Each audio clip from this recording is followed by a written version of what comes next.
we haven't fought. Imagine that. They gotta lie. They gotta lie. They gotta lie all the time. They can't even believe their own lie. You can't even believe your own lie.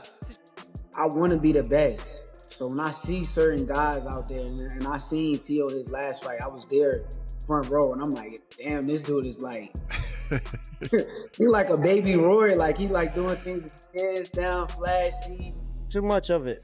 You know, I think that he believes in himself. That's one thing. But I'm here to destroy his dreams and all that he wants to do and become. You can't take this from me.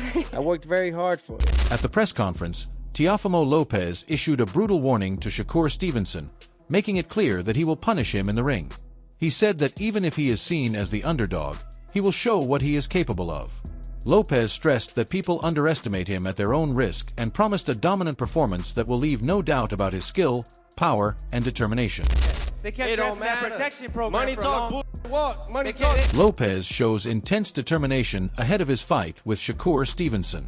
Confident and focused, he declares he will dominate in the ring, ready to prove his skill, power, and strategy. Lopez's mindset is clear. He is fully committed to winning and leaving no doubt about his abilities. Yeah. I'm gonna beat him up. I'm gonna beat him up. And we know at one point you contemplated retirement. Seems like you're in a good place now. You're active. Where are you at right now? Where are you feeling about your career?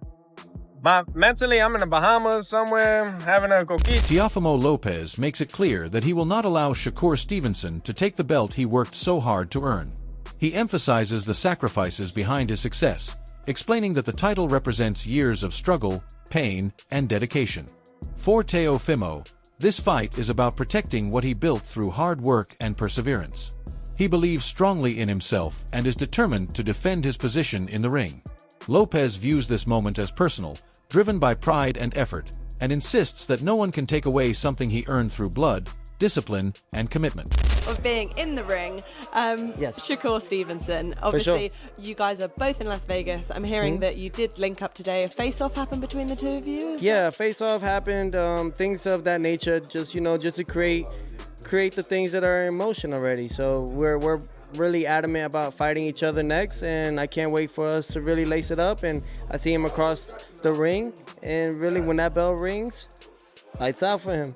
What's it like seeing him now kind of face to face? When you look at him, what do you see? Because obviously you're not locked in just yet, and the closer it gets to a fight, obviously things turn a little bit. But when you do look at Shakur, what do you think of him?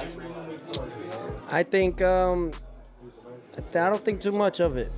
You know, I think that he believes in himself. That's one thing. But I'm here to destroy his dreams and all that he wants to do and become. You can't take this from me. I worked very hard for it. I've bled for this. And I'm not taking nothing from him, but I just believe that what's gonna happen next is for destiny in the bike. Aoya breaks down the Shakur Stevenson versus Teofimo Lopez fight, emphasizing that it is likely to go the full 12 rounds.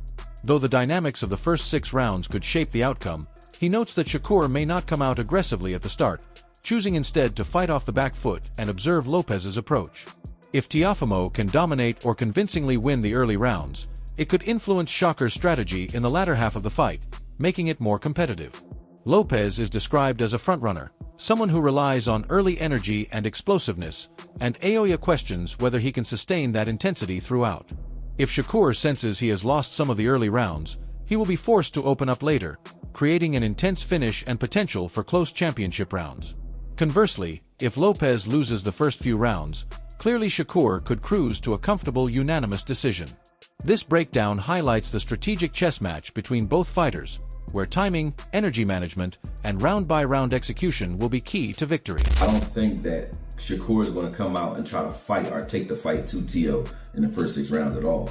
So if he's fighting off the back foot, if Tio can make it so that he's convincingly, or he's convinced at least Shakur that he may have won 4 of the first 6 rounds, if it's 4-2 in Shakur's mind going into the second half of the fight, or if I'm looking at him stealing those first 6 rounds, then it's an interesting fight going into the tail end, because Tio, to me, is a front runner, right? I want to see if he can carry his energy and his explosiveness late in the fight and not wear down. And then when Shakur starts to open up, can you steal some of those championship rounds from him and make it like a close fight. I think if Tio comes out and does what he usually does, which is try to swarm Shakur early and keep Shakur on the defensive early, then he can try to steal a lot of those early rounds. And if he does that, then Shakur has to fight in the tail end of that fight. Now to make it real interesting.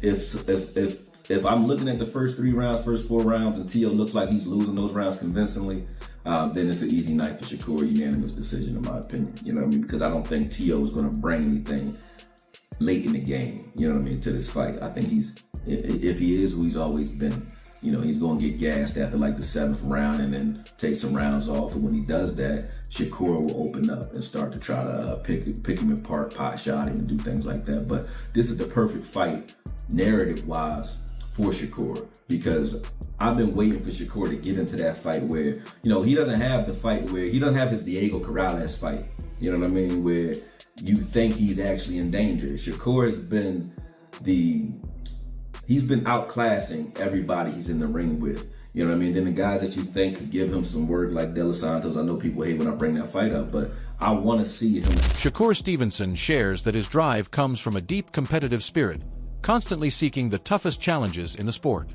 Watching Teofimo Lopez's previous performance, Stevenson was struck by his confident, flashy style, which reminded him of a young Roy, inspiring a desire to test himself against such skill.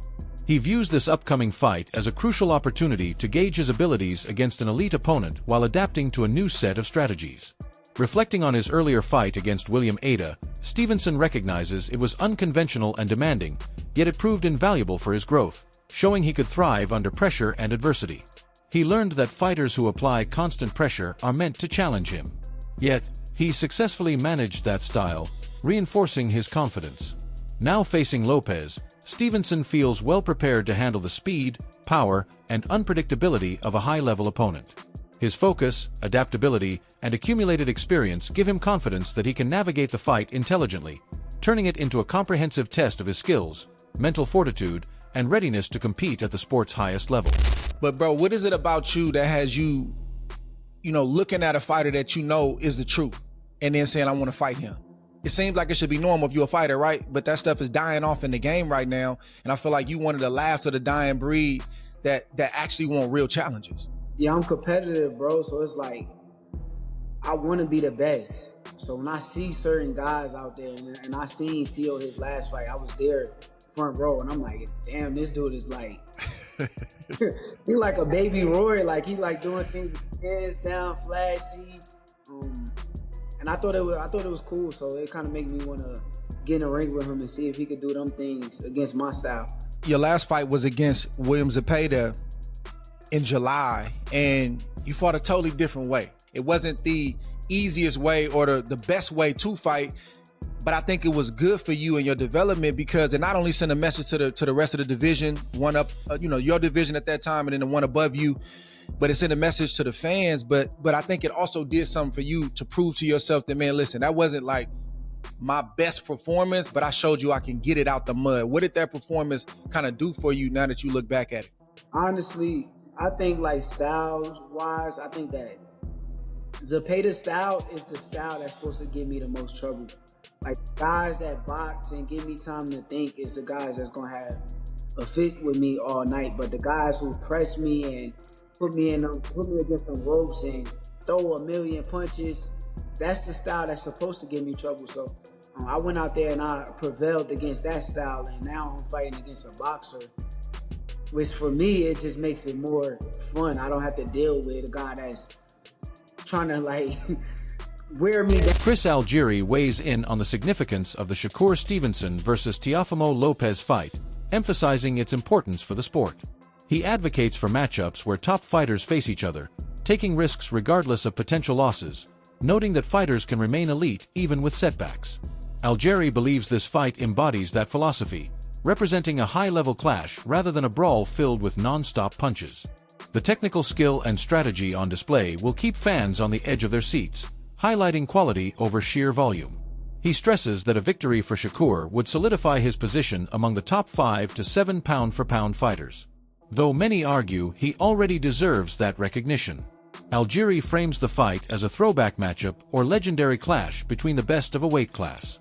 He underscores the drama, skill, and history such fights carry, comparing the anticipation and tactical intrigue to classic encounters, demonstrating that high-level boxing remains as thrilling and meaningful as ever. Health of boxing on this side of the world. You know, listen, there's nothing like the Garden. We've both fought there many times. I fought in the big room. There's nothing like the Garden. Just the vibe, like you said, champ, that's around that. And this fight is deserving to be here. It's that good of a fight. It's that big a fight, and especially like I said, like the health of American boxing. This is one of the best fights that can be made, and putting it in the Garden just makes too much sense. But the idea of the turmoil, the eyes on it, the spectacle, the circus.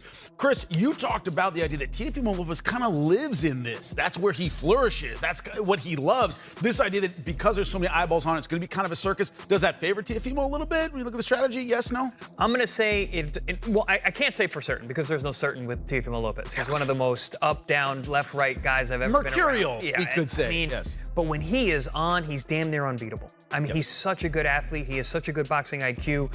He's so physical and explosive. And again, I've said this on past shows. I've called him many times for Top Rank, been around fight weeks, and it just seems to me, the more out of sorts he seems, the more back against the wall it looks like, the more that he's an underdog, the better he performs. And this could be that kind of situation. New York is a tough place, man. They're already gibbering, going back and forth, saying like, you know, he reps Brooklyn, but there's kind of questions about his Brooklyn roots. Can he really rep Brooklyn in the way that he says he can? So he's already getting that heat for that. I don't know. It might be a good thing to kind of to poke the bear in terms of how well Teofimo is going to show up. Paulies, that's a huge. You're from Brooklyn. That's a big insult to say that you're not really from Brooklyn. Insult him a little bit. Insult him a little bit. Insult him. But I'll tell you what.